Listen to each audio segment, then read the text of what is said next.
ఇది ಹೇಳಿದೀನಿ ಆದರೂ ಹೇಳ್ತೀನಿ ಇನ್ನೊಂದ್ಸರಿ. మీకు పదే పదే ఈ మాట చెప్పినాను, అయితే కూడా మీకు మళ్ళీ చెప్తాను. ಈ సవాಲು, ఈ సవాలు, ಈ ಕಷ್ಟ ఈ కష్టము ಬೇರೆಯವ್ರಿಗೆ ಬಂದಿದ್ರೆ వేరే వాళ్ళకు వచ్చింటే ಯಾವಾಗೋ ಸೂಸೈಡ್ ಮಾಡಿ ಸತ್ತೋಗ್ಬಿಡುತ್ತೆ. ఎప్పుడు సూసైడ్ చేసుకొని చనిపోతా ఉండ్రు. ಆದ್ರೆ ನಾವೆಲ್ಲ ಬದುಕಿದೀವಿ. అయితే మనమంతా బతికిండాము. ಇಷ್ಟು ಪೆಟ್ಟು, ಇಷ್ಟು ಹೋರಾಟ, ಇಷ್ಟು ಶೋಧನೆ ಬಂದ್ರು ನಾವು ಬದುಕಿದ್ದೀವಿ. ఇంత పోరాటము, ఇంత పెట్టు వస్తే కూడా మనం బతికిండాము.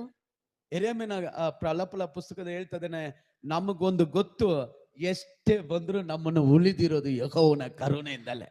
పలాప్రల పుస్తకంలో చెప్తుంది, ఇన్ని వచ్చినది అతనికి తెలుసు, అయితే మనం ముల్సినది దేవుని కృపని. ఇంకా ಪ್ರಲಾಪಿಸುವ ಪ್ರವಾದಿ, ಅವನು ಅಳುವಂತ ಪ್ರವಾದಿ, ಅವನ ಜೀವಿತದ ಅನೇಕ ಕಷ್ಟಗಳು ಬಂದವು.